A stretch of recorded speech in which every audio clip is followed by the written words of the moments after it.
Aku mengajak Xia Yulan dan Sun Yan, dua gadis cantik, untuk mengunjungi puncak Sun Chen. Setelah Xia Yulan dan Sun Yan, beberapa murid lain juga datang berkunjung. Mereka juga menunjukkan minat yang besar pada adik laki-laki baru ini. Mereka semua ingin melihatnya. Dia penuh dengan legenda. Dia benar-benar seorang pria. Orang macam apa dia? Sepanjang hari berlalu dengan tenang. Siang berlalu dan malam pun tiba. Pada malam hari, Wu Chen duduk di tempat tidur, bermeditasi dan berlatih, dan sambil berpikir tentang jalan masa depan. Sekarang, prestasinya telah menembus batas bintang dan menjadi murid sejati. Sangat sulit baginya untuk menerobos alam jika dia berlatih selangkah demi selangkah, dan kekuatannya telah mencapai alam mereka. Pada dasarnya, kebanyakan orang akan memilih untuk pergi berlatih, atau pergi langsung ke alam rahasia yang dimiliki oleh dunia Beichen untuk menemukan harta karun, meningkatkan kultivasi dan kekuatan, atau pergi ke dunia luar secara langsung. Oleh karena itu, di halaman Beichen ini, dia pasti akan tinggal sebentar, dan dia pasti akan keluar lagi untuk menemukan kesempatannya sendiri dan meningkatkan kultivasi dan kekuatannya. Mengenai kemana dia akan pergi, dia belum membuat keputusan akhir. Mungkin dia akan pergi ke kultivasi di alam rahasia di alam Beichen, atau keluar dari alam Beichen untuk berlatih, keduanya dapat berhasil. Namun, sebelum dia memutuskan untuk pergi berlatih, dia perlu melakukan satu hal lagi, yaitu, formula tubuh emas abadi tingkat kelima. Seperti formula Huo Huang, formula tubuh emas abadi juga merupakan salah satu formula Dharma utamanya.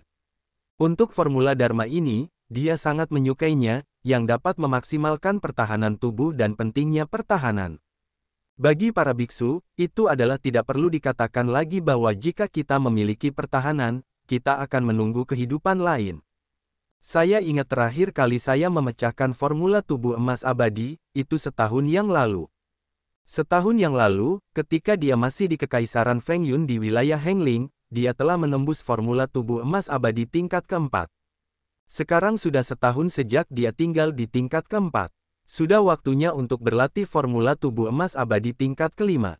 Seperti 4 alam sebelumnya, alam kultivasi kelima, yang terpenting tetaplah materi.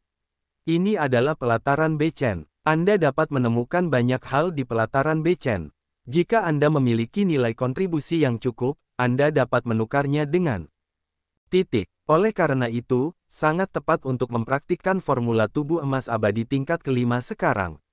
Mengenai hal-hal yang harus dialami, kita harus menunggu sampai dia menembus formula tubuh emas abadi tingkat kelima. Kali ini, sebagai hadiah atas terobosannya menembus kutub bintang dan menjadi murid sejati, Akademi Beichen langsung memberinya 1 juta poin nilai kontribusi, ditambah nilai kontribusi yang telah dikumpulkannya sebelumnya, totalnya ada 3,3 juta poin nilai kontribusi, yang seharusnya bisa dilakukan. Oleh karena itu, mulai hari berikutnya, Wu Chen mulai bertukar di halaman Beichen. Setelah beberapa hari bekerja keras, dia tidak menghancurkan bahan-bahan yang dibutuhkan untuk formula tubuh emas tingkat kelima. Dia juga mengumpulkan sebagian besarnya, hanya menyisakan 13 jenis bahan terakhir, karena sangat sulit dilakukan. Bahkan di halaman Beichen, tidak ada inventaris, yang membuatnya sangat kecewa. Pada hari ini, Wu Chen datang ke Paviliun Yiwu lagi. Paviliun Yiwu adalah tempat untuk bertukar barang dengan kontribusi. Itu adalah salah satu tempat favorit bagi para murid halaman Beichen. Orang-orang datang ke sini hampir setiap hari. Namun, Wu Chen berkeliling dan bertanya kepada staf lagi apakah dia tidak mendapatkan apa-apa, yang sangat mengecewakannya. Dengan perasaan kehilangan, Wu Chen keluar dari Paviliun Yiwu dan menatap langit. Bahkan halaman Beichen tidak bisa mendapatkan semua barang yang dibutuhkannya. Dia benar-benar tidak tahu di mana harus mendapatkan semua barang itu. Wu Chen, tiba-tiba, sebuah suara lembut datang dari Yulan. Kakak senior Yulan, Xia Yulan datang, menatap Wu Chen dan berkata, Wu Chen, lihat wajahmu yang sedih. Apakah ada yang mengganggumu? Wu Chen menggelengkan kepalanya. Tidak, potong. Kesedihanmu tergambar di wajahmu, dan kamu mengatakan tidak apa-apa. Xia Yulan tidak mempercayainya, tentu saja. Apakah itu begitu jelas?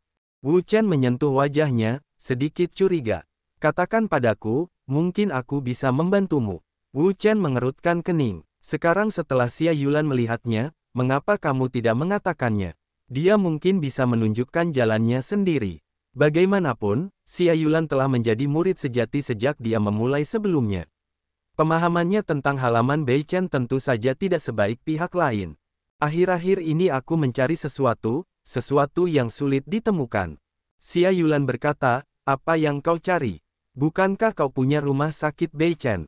Ya, Wu Chen mengangguk dan berkata, akhir-akhir ini, aku sudah datang ke sini berkali-kali untuk mencari barang-barang itu, tetapi tidak ada satupun.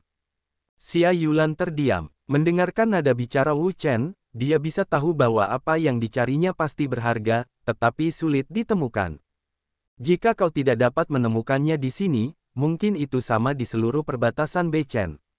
Wu Chen menghela napas, yang tentu saja dia mengerti, tetapi apa yang bisa dia lakukan? Kakak perempuan Yulan, apa yang bisa kau lakukan? Xia Yulan berkata, caranya sangat sederhana. Karena kita tidak dapat menemukannya di halaman Beichen, kita harus keluar untuk menemukannya. Di luar, apakah maksudmu dunia di luar batas Beichen? Xia Yulan mengangguk, iya. Wu Chen terdiam. Mungkin dia harus pergi ke dunia luar untuk melihat apakah dia dapat menemukan hal-hal itu. Tetapi kemudian dia berpikir bahwa dunia di luar dunia Beichen pada dasarnya adalah dunia sekuler. Karena dia tidak dapat menemukannya di halaman Beichen, bahkan lebih sulit untuk menemukannya, kecuali jika itu adalah tempat suci lain atau tempat khusus. Namun, ada juga masalah.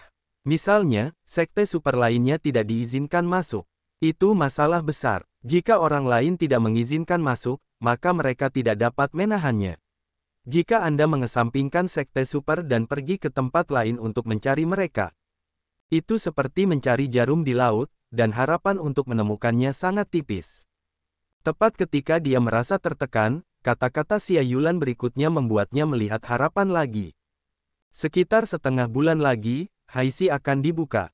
Mungkin kamu bisa pergi ke sana dan melihat-lihat. Mungkin kamu bisa menemukannya. Xia Yulan berkata lagi. Haixi. Wu Chen mengerutkan kening dan bertanya, apa itu Haixi, kakak senior Yulan? Xia Yulan menatapnya. Haixi terkenal. Hampir tidak ada yang mengetahuinya. Wu Chen tidak mengetahuinya. Itu benar-benar dia. Dong Hai, kamu seharusnya tahu itu. Wu Chen menjawab tanpa ragu, Dong Hai, apakah kamu masih perlu mengatakan itu? Tentu saja aku tahu. Laut Cina Timur, lautan terbesar di wilayah Suanyu Timur, juga merupakan salah satu dari 4 sistem laut di seluruh benua Tianwu. Dibandingkan dengan Laut Cina Timur, Laut Yunlaihai yang pernah dikunjungi Wu Chen tidak ada apa-apanya. Xia Yulan berkata, kota laut ini adalah kegiatan perdagangan berskala besar di Laut Cina Timur, yang diadakan setahun sekali dan berlangsung selama 1 bulan. Sekali setahun selama sebulan, Wu Chen tiba-tiba tertarik pada Haixi. Itu seharusnya menjadi kegiatan bisnis yang sangat besar. Xia Yulan kemudian berkata, Haixi awalnya merupakan kegiatan yang disponsori bersama oleh kekuatan-kekuatan besar di Laut Cina Timur. Kemudian, karena pengaruhnya yang luas, secara bertahap kegiatan ini meluas dan akhirnya berkembang menjadi kegiatan pertukaran bisnis berskala besar di seluruh wilayah Dongsuan. Banyak kekuatan, tidak hanya kekuatan di Laut Cina Timur, tetapi juga beberapa tempat suci negeri Dongeng, akan pergi ke sana untuk bertransaksi, bahkan jika mereka akan pergi ke sana untuk membeli beberapa barang langka. Ketika mata Wu Chen berbinar, dia tiba-tiba melihat sedikit harapan. Di mana sesi Haixi ini diadakan? Konon katanya diadakan di Pulau Tianzu, kata Xia Yulan. Pulau Tianzu. Mengunyah nama itu, Wu Chen merasa familiar, seolah-olah dia pernah melihat pulau itu di suatu tempat. Ngomong-ngomong, ketika Wu Chengang masih di awal, Beichen Yuan mengiriminya sebuah buku, yang memperkenalkan kekuatan dan wilayah penting di Dongsuanyu dan bahkan seluruh benua Tianwu. Di Zhu Tianlu, ada pengenalan singkat tentang Pulau Tianzu. Pulau ini adalah salah satu dari 10 pulau teratas di Laut Cina Timur. Ia memiliki posisi yang sangat penting di Laut Cina Timur. Ada berbagai kekuatan di dalamnya, seperti ras manusia, ras laut, dan sebagainya. Namun, alasan mengapa mereka tidak dapat disebut sekte super adalah karena mereka sangat bermusuhan satu sama lain dan tidak dapat membentuk keseluruhan. Oleh karena itu, diputuskan bahwa mereka tidak dapat menjadi sekte super seperti Beichen Yuan. Wu Chen, aku berdiskusi dengan beberapa murid sejati dan memutuskan untuk pergi ke Laut Cina Timur dalam 3 hari. Jika kamu ingin pergi, sebaiknya kamu pergi sejauh mungkin. Lihatlah hati Wu Chen. Xia Yulan mengirimkan undangan. Hai Si, kegiatan bisnis berskala besar, hanya sekali setahun, tidak dapat dilewatkan. Terlalu pagi untuk pergi dalam 3 hari, bukankah setengah bulan lagi? Wu Chen ragu. Xia Yulan berkata, Laut Cina Timur adalah rumah harta karun yang besar. Ada banyak harta karun di dalamnya. Itu adalah tempat yang bagus untuk berlatih dan berlatih. Ada banyak orang di sana untuk berlatih dan berlatih. Katakan saja ada sekitar sepertiga dari saudara kandung di Akademi Beichen kita yang akan berlatih dan berlatih. Mengapa kamu tidak pergi lebih awal? Mungkin kita bisa memanfaatkan 10 hari ini untuk mendapatkan beberapa harta karun. Dalam benak Wu Chen, Laut Cina Timur, lautan terbesar di wilayah Suanyu Timur, memiliki harta karun yang tak terhitung jumlahnya, yang nilainya tak terukur. Banyak orang pergi ke sana untuk berlatih dan mendapatkan beberapa harta karun yang berharga. Sejak saat itu, mereka terbang ke langit. Namun, dia juga tahu bahwa Laut Cina Timur juga merupakan tempat yang sangat berbahaya. Semua jenis kekuatan saling terkait. Jika mereka tidak cukup kuat, mereka kemungkinan akan diserang, jatuh dan mengubur tulang mereka selamanya. Oleh karena itu, peluang dan risiko seringkali hidup berdampingan. Jika Anda menemui mereka, akan ada risiko. Kuncinya adalah apakah Anda dapat menyingkirkan mereka. Semuanya diatur oleh kakak perempuan Yulan. Haha, iblis kecil, ini manis, tapi aku suka. Xia Yulan tertawa. Wu Chen mengangkat bahu. Awalnya dia berencana untuk pergi berlatih setelah memecahkan formula tubuh emas tingkat kelima. Sekarang dia akan pergi ke Laut Cina Timur, dia tidak bisa begitu saja kembali. Mengapa dia tidak pergi ke Laut Cina Timur bersama Xia Yulan dan pergi ke Laut Cina Timur untuk menjelajah, mencari harta karun, dan meningkatkan prestasi dan kekuatannya? Ngomong-ngomong, berapa banyak koin yang kamu miliki? Xia Yulan tiba-tiba memikirkan pertanyaan yang sangat penting. Koin kristal. Wu Chen mengerutkan kening. Uangnya awalnya disimpan di cincin penyimpanannya, tetapi kemudian, cincin penyimpanannya dibakar oleh teratai neraka-neraka. Semua uangnya, dengan kata lain. Sekarang, dia tidak punya uang dan benar-benar miskin. Jika bukan karena halaman Beichen yang menghabiskan nilai kontribusi, itu akan baik-baik saja. Dia bahkan tidak mampu makan sekarang. Kau tidak ingin mengatakan padaku bahwa kau bahkan tidak punya setengah koin. Wu Chen tersenyum dan mengangguk di bawah tatapan mata Xia Yulan yang tercengang. Hati kakak perempuan Yulan seperti cermin. Kau bisa melihatnya sekilas. Aku punya. Xia Yulan tidak dapat menahan diri untuk mengumpat. Dia ingin pergi berbelanja di kota Donghai. Orang ini mengatakan dia tidak memiliki koin kristal. Apalagi yang bisa dia beli. Kultivasi dan kekuatan telah mencapai level mereka. Emas dan perak tidak memiliki nilai bagi mereka. Hanya koin kristal yang dapat berperan.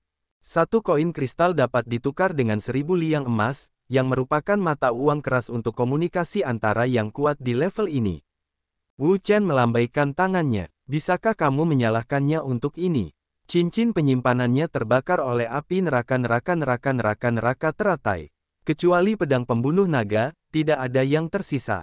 Selain itu, akhir-akhir ini, dia tidak berada di ranah Beichen, atau di ranah Tianxuan, atau di ranah Beichen, kecuali nilai kontribusinya, hal-hal lain, seperti emas, perak, koin kristal, del. Ini sama sekali tidak berguna. Adapun tanah suci Tianxuan, belum lagi mereka pergi sebagai tamu. Semuanya gratis, dan nilai kontribusi mereka disimpan. Ayo, ikut aku. Pergi. Kemana? Wu Chen bingung. Summer Yu Orchid berkata, bawa aku untuk menukar koin kristal. Bisakah aku menukar koin kristal? Wu Chen terkejut. Tampaknya emas dan perak tidak dapat ditukar dengan koin kristal. Di halaman Beichen, tidak ada barang yang tidak dapat ditukar dengan nilai kontribusi. Hal yang sama berlaku untuk koin kristal. Selama ada nilai kontribusi, itu dapat ditukar. Tidak perlu koin kristal, emas, dan barang-barang lainnya di halaman Beichen, tetapi begitu keluar, nilai kontribusi pasti tidak akan berfungsi, dan kamu hanya dapat menggunakan koin kristal dan mata uang umum lainnya. Oleh karena itu, untuk memudahkan para murid pergi berlatih, nilai kontribusi yang berguna dari sekolah menengah di halaman Beichen dapat ditukar dengan koin kristal atau emas. Oh, Wu Chen tiba-tiba merasa betapa bodohnya dia. Dia bahkan tidak tahu hal-hal ini. Ayolah, apa yang kamu tunggu? Jika kamu tidak datang lagi, aku tidak peduli padamu. Xia Yulan mendesaknya. Baiklah, aku akan segera ke sana. Tak lama kemudian, Wu Chen mengikuti Xia Yulan ke tempat penukaran koin kristal. Harga penukaran koin kristal di sini adalah 1000 poin kontribusi untuk ditukar dengan satu koin kristal. Harganya memang agak mahal, tetapi tidak mungkin. Karena tidak ada koin kristal yang bisa keluar, tidak mungkin juga untuk keluar. Jadi, Wu Chen harus menghabiskan 1 juta poin kontribusi untuk menukar 1000 koin kristal. Setelah penukaran koin kristal, Wu Chen sangat miskin. Poin kontribusi yang tersisa hanya 30.000 poin, yang tidak dapat memainkan peran apapun bagi murid-muridnya yang sebenarnya. 3 hari berlalu dalam sekejap mata. Pagi ini, Wu Chen sudah makan pagi dan pergi keluar bersama Xia Yulan dan yang lainnya. Kali ini, dia terkejut karena Sun Yan tidak ada di sana. Dikatakan bahwa dia sedang dalam pengasingan dan tidak bisa keluar. Ini juga membuatnya sedikit rugi. Bagaimanapun, Sun Yan adalah kecantikan yang tiada taraf. Jika dia berjalan bersamanya, akan menarik perhatian hanya untuk melihatnya. Mereka ditemani oleh 3 murid sejati lainnya, Liu Ziyi, Sui Ying, dan Wang Haifeng. Dari nama mereka, terlihat bahwa mereka adalah 2 pria dan 1 wanita, Wu Chen dan Xia Yulan. 5 orang keluar dari perbatasan Beichen. Mereka tidak berhenti, dan langsung menuju Laut Cina Timur. Laut Cina Timur, sistem perairan terbesar di seluruh wilayah Dongsuan, juga merupakan salah satu dari 4 samudra di seluruh benua Tianwu. Konon, butuh waktu bertahun-tahun bagi seseorang dengan lingkungan bintang yang kuat untuk terbang melintasi Laut Cina Timur.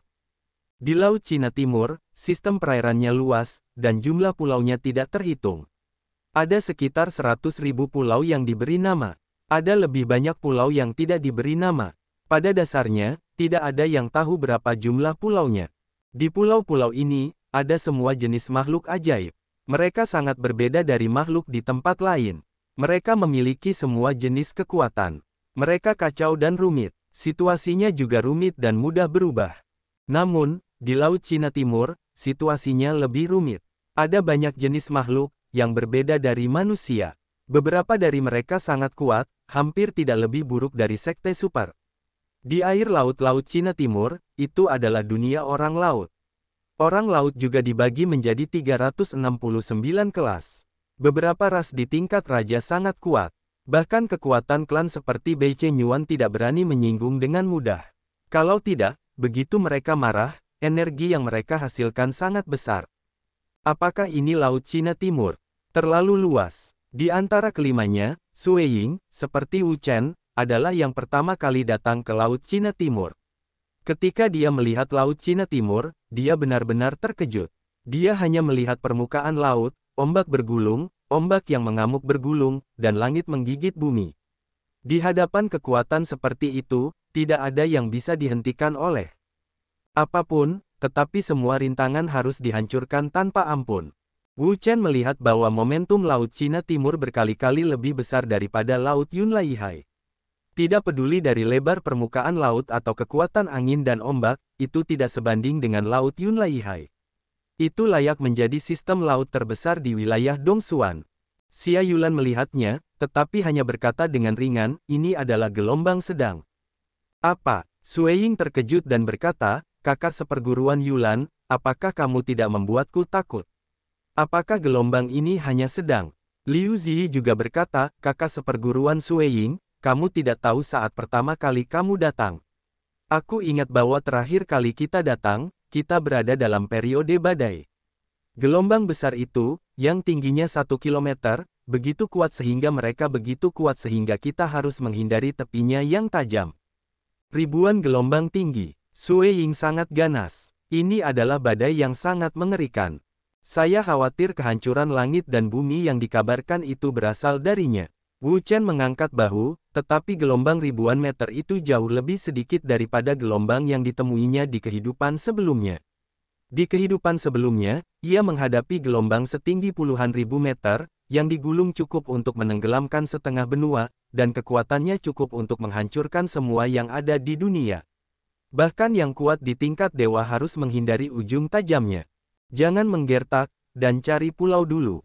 Xia Yulan mengeluarkan peta, membentangkannya, dan membandingkannya dengan hati-hati. Saat berjalan di Laut Cina Timur, ia harus membawa peta itu bersamanya. Tanpa panduan peta, ia tidak akan bisa berjalan. Namun, melihat peta itu, Xia Yulan mengerutkan kening dan berkata, "Tidak, ada air di mana-mana, jadi tidak mungkin untuk mengidentifikasi lokasinya. Anda harus menemukan pulau. Di mata, selain air laut atau air laut, di mana kita bisa mengidentifikasi lokasinya?" Wang Haifeng bertanya, "Kakak perempuan Yulan, kemana kita harus pergi untuk menemukan pulau itu?" Xia Yulan memikirkannya, tetapi tidak memikirkan cara apapun, hanya berkata, "Pertama, lihatlah sekitar 1000 mil untuk melihat apakah ada pulau. Jika tidak ada pulau, maka cobalah untuk menemukan cara lain." Keempatnya saling memandang dan tidak memiliki pendapat. Dalam situasi seperti itu, mereka tidak dapat memikirkan cara yang lebih baik. Jadi, 5 orang mencari di laut yang tak terbatas, tetapi 5 orang mencari di laut selama lebih dari 1 jam, tetapi mereka bahkan tidak melihat setengah rambut pun, yang membuat hati mereka sangat kehilangan. Di laut yang begitu luas, mereka tidak dapat menemukan satu pulau pun. Pada saat orang-orang sangat kecewa, tiba-tiba, suara Liu Zi berdering, "Lihat, apakah ada pulau di depan?" "Di mana? Di mana?" Begitu mereka mendengar kata pulau, mereka semua bersemangat. Mata Liu Zi berbinar. Itu benar-benar sebuah pulau. Bagaimanapun, mereka telah mencari begitu lama, tetapi mereka belum melihat satu pulau pun. Sekarang mereka akhirnya melihat sebuah pulau. Bagaimana mungkin mereka tidak terkejut? "Ayo kita pergi dan melihat-lihat." Tetapi ketika mereka lewat, mereka langsung kecewa. "Bisakah kamu menemukan pulau seperti itu di peta?" Melihat pulau ini, 5 orang mengubah keterkejutan mereka menjadi kekecewaan. Itu hanya sebuah pulau kecil. Menurut inspeksi visual, luasnya ribuan kilometer persegi paling banyak. Itu adalah tempat yang sangat kecil di antara pulau-pulau di Laut Cina Timur. Bahkan dalam peta, pada dasarnya tidak mungkin untuk menemukan tempat, karena terlalu kecil dan tidak memiliki posisi yang menonjol.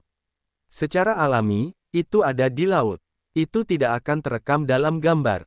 Aku tidak peduli. Ayo kita turun dan melihat-lihat. Jika ada seseorang, silakan bertanya kepada seseorang.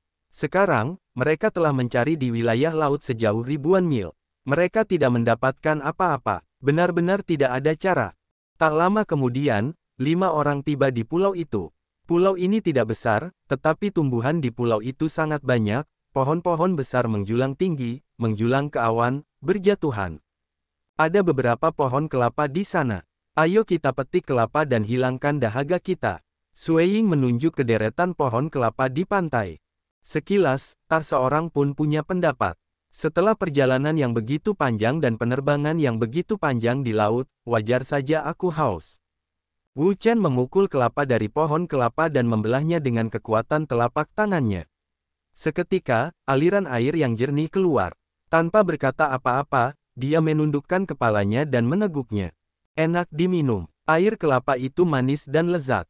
Itu adalah hal terbaik bagi para pelancong laut. Tak lama kemudian, satu kelapa pun diminumnya. Wu Chen memukul 2 kelapa lagi, membelahnya, dan menelan airnya. Setelah 3 kelapa, Wu Chen merasakan banyak semangat. Dia pernah terbang di laut sebelumnya, terkena sinar matahari, dan merasakan hal yang sama. "Kakak seperguruan Yulan, kemana kita harus pergi sekarang?" Di antara kelima orang yang hadir, Xia Yulan memiliki kualifikasi tertua, kultivasi tertinggi, dan kekuatan terkuat. Oleh karena itu, semua orang menganggapnya sebagai pemimpin, pada dasarnya mendengarkannya, dan apa yang dia katakan adalah apa adanya. Xia Yulan mendongak dan melihat langit. Hari sudah hampir senja. Sebentar lagi hari akan gelap, dan malam tidak cocok untuk berkendara. Jadi dia memutuskan untuk beristirahat di pulau ini selama 1 malam dan menunggu besok. "Saya pikir sudah terlambat. Lebih baik saya beristirahat di sini selama 1 malam dan pergi mencari pulau lain besok." Beberapa orang saling memandang dan tidak memiliki pendapat. Setelah perjalanan sehari, mereka benar-benar lelah. Sangat baik juga untuk beristirahat dan memulihkan kekuatan fisik mereka. Saya akan mencari kayu bakar. Saya akan mencari makanan. Semua orang dengan cepat membagi tugas. Karena mereka memutuskan untuk beristirahat sepanjang malam, makhluk hidup yang diperlukan ini pasti dibutuhkan. Wu Chen berjalan ke hutan. Hutan itu sangat rimbun, dan pohon-pohonnya tinggi dan besar.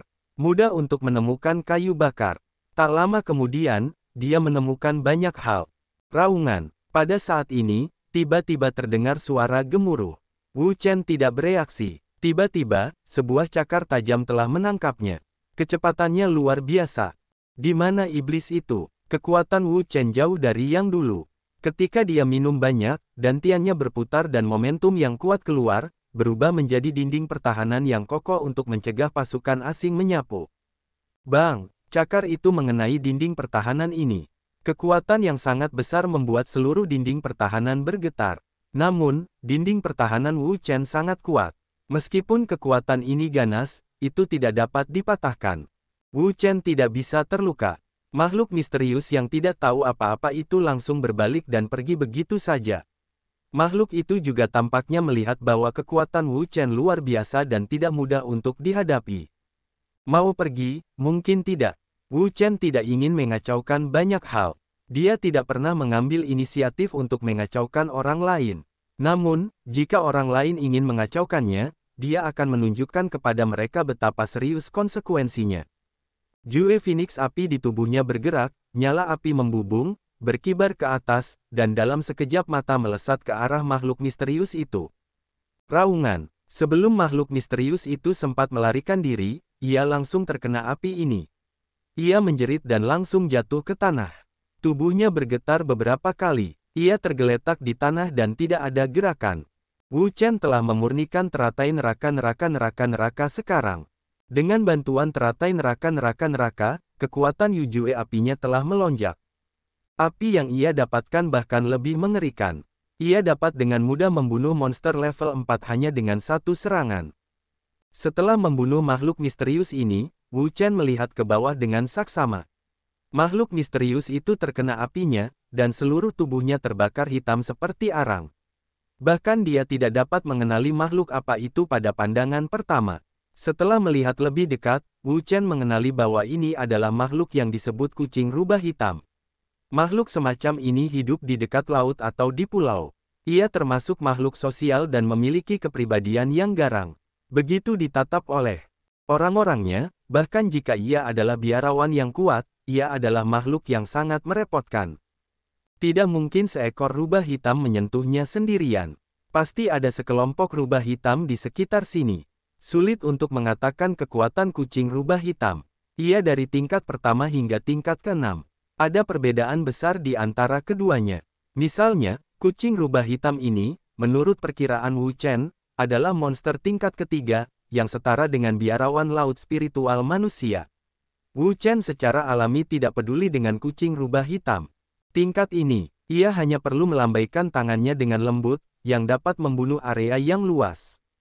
Namun, jika kita bertemu dengan kucing rubah hitam tingkat kelima, itu akan sangat merepotkan, karena kucing rubah hitam tingkat kelima setara dengan yang memiliki status bintang terkuat di antara para biarawan manusia mereka, yaitu makhluk dengan status yang sama dengan Wu Chen. Tidak diragukan lagi bahwa makhluk tingkat kelima itu kuat. Dahulu kala, monster tingkat kelima yang dilihatnya adalah burung pipit 9 tingkat kelima dan burung phoenix api tingkat kelima. Kekuatan mereka adalah tirani bitah, yang membuat Sun Yan dan Lei Hong, murid sejati dari Sekte Super, merasa sangat pusing. Oleh karena itu, jika mereka bertemu dengan kucing rubah hitam dengan kekuatan seperti itu, bahkan dia harus serius. Ayo kembali. Wu Chen tidak berani ceroboh saat bertemu dengan kucing rubah hitam itu. Dia tidak banyak berhenti. Dia langsung pergi ke pantai. Pokoknya, dia hampir mendapatkan kayu bakar sekarang. Namun, sebelum dia melangkah beberapa langkah, dia tiba-tiba merasakan angin dingin bertiup, yang membuat tubuhnya menggigil. Saat dia mendongak, wajahnya berubah drastis. Ada banyak mata di pepohonan di sekitarnya. Mereka menjulurkan kepala dari pepohonan dan menatapnya dengan sepasang mata dingin. Di mata itu, mereka dingin dan haus darah.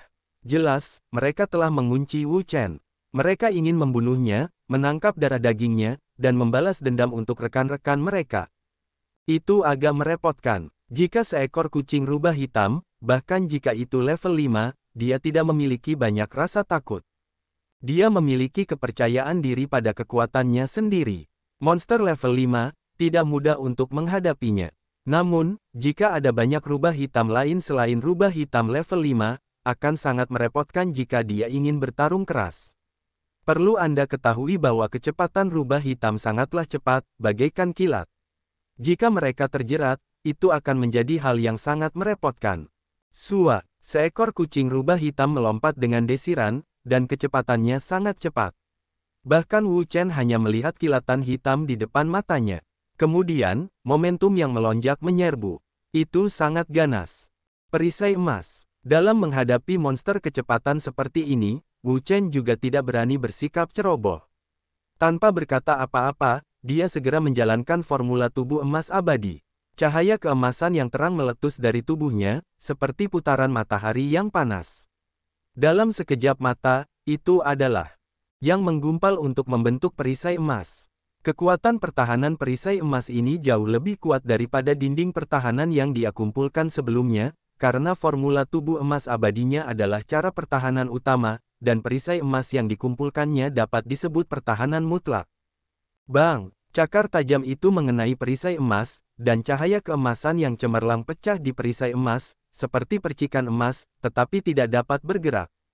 Pembunuh naga. Wu Chen minum banyak dan memanggil pedang pembunuh naga. Dia melihat cahaya yang menyilaukan. Pedang itu melesat keluar dari tubuhnya. Pedang itu membubung dan segera berubah menjadi pedang ajaib. Ini adalah pedang pembunuh naga. Begitu pedang pembunuh naga muncul, cahaya yang cemerlang memancar, dan bila pedang yang bergelombang itu menyebar ke seluruh dunia. Ketika kucing rubah hitam di sekitarnya melihat pisau itu, bulunya berdiri dan meraung. Cahaya yang menakutkan keluar dan menyebar ke seluruh ruang dalam jarak 10 kaki. Jelas bahwa ia sedang bertarung melawan roh pedang pembunuh naga yang kejam dan ganas. Angkat tangan kanannya, Wu Chen meraih pedang pembunuh naga, lalu membelahnya. Kucing rubah hitam itu melihat pedang pembunuh naga milik Wu Chen, itu adalah kejutan besar, sosoknya melintas, berubah menjadi kilatan hitam, dengan cepat menyerbu keluar, ingin menghindar. Namun, kecepatannya cepat, kecepatan cahaya bilah pedang Wu Chen lebih cepat, bilah yang mengerikan, terbelah tanpa ampun, kibilah yang sangat kuat, membekukan ruang di sekitarnya dalam jarak 1 kaki, sehingga tidak mungkin untuk bersembunyi dan menghindar. Ah! Terdengar teriakan, disertai dengan teriakan, ada cahaya darah, yang juga ditembakkan. Kemudian, kucing rubah hitam itu jatuh ke tanah, dan tubuhnya terbelah 2. Ia tidak bisa mati lagi. Wu Chen mengangkat pisau pembunuh naga dan mengarahkannya ke kucing rubah hitam di sekitarnya. Karena hewan-hewan ini akan mengepungnya, ia juga memanggil mereka untuk melihat. Pisau pembunuh naga di tangannya sangat kuat. Raungan. Ketika Wu Chen melihat bahwa ia telah membunuh rekan mereka dengan pisau, kucing rubah hitam di sekitarnya marah. Di pulau ini, kucing rubah hitam mereka adalah penguasa mutlak, dan tidak ada yang berani membunuh mereka. Seketika, kilatan hitam yang tak terhitung jumlahnya terbang keluar dan menyerang Wu Chen. Mereka harus membunuh Wu Chen dan mencabik-cabiknya, mengira bahwa rekan mereka akan membalas dendam. Tiba-tiba, Wu Chen hanya melihat kilatan yang tak terhitung jumlahnya bergetar di depan matanya. Dia hanya bisa melihat kilatan, tetapi dia tidak bisa melihat sosok kucing rubah hitam. Kecepatan kucing rubah hitam ini benar-benar tidak ada apa-apanya. Mereka sangat cepat, layak menjadi binatang iblis yang cepat. Namun, dia tidak takut. Dia meneguk minuman keras dan memegang pisau pembunuh naga. Kekuatan yang kuat menyerbu ke dalam pisau pembunuh naga. Pisau pembunuh naga bergetar hebat, dan napas pedang yang kuat meledak dalam sekejap. Itu menyebar ke seluruh udara dalam jarak 3 kaki, dan membentuk perbatasan yang kuat. Di perbatasan ini, napas pedang membubung ke langit, bilahnya menyilaukan, dan itu menakutkan, membawa semuanya di hadapan satu orang. Ah, kekuatan Wu Chen sekarang sangat kuat. Pedang Qi yang didesaknya juga luar biasa. Pedang Qi yang mengerikan menyapu seperti pisau tajam, terus-menerus memotong tubuh kucing rubah hitam ini, membuat mereka semua berteriak. Hancurkan untukku. Ketika telapak tangan Wu Chen berputar dan pisau pembunuh naga itu berputar, arah pisau Qi berubah tiba-tiba dan menjadi vertikal dan horizontal. Bersama dengan pisau Qi sebelumnya, ia membentuk penggiling daging yang sangat besar. Munculnya penggiling daging ini membuat semua kucing rubah hitam di 3 kaki Wu Chen menjerit dan mengaum. Mereka sama sekali tidak dapat menahan kekuatan ini. Untuk sesaat, sekelompok besar hujan darah terciprat turun. Semua kucing rubah hitam di ruang 3 Zhang Wu Chen hancur dan berubah menjadi hujan darah, dan mereka turun satu demi satu. Pemandangan seperti itu sangat menakutkan. Aliran energi murni mengalir deras ke tubuh Wu Chen dengan gila-gilaan. Huo Yujue mempercepat operasi dan dengan cepat memurnikan energi ini menjadi kekuatannya sendiri.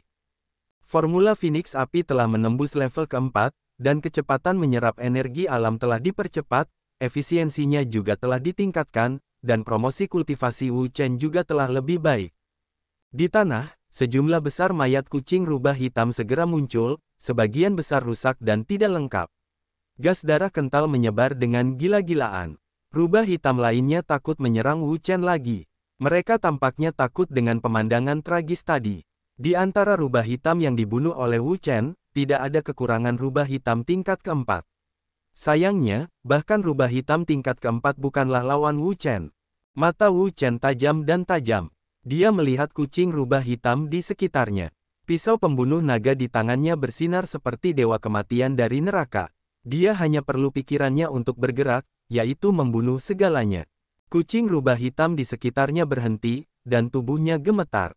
Ia tidak dapat menahan diri untuk mundur, seolah-olah Wu Chen adalah sesuatu yang lebih mengerikan dari mereka. Dengan tangan kanannya memegang pisau pembunuh naga dan tangan kirinya memegang perisai emas, Wu Chen berjalan selangkah demi selangkah, dengan mata tajam, seperti mata elang, menakutkan. Kucing rubah hitam di sekitarnya terus mundur. Jelas takut pada Wu Chen, saya tidak berani melancarkan serangan apapun padanya. Sampai, sebuah raungan besar keluar.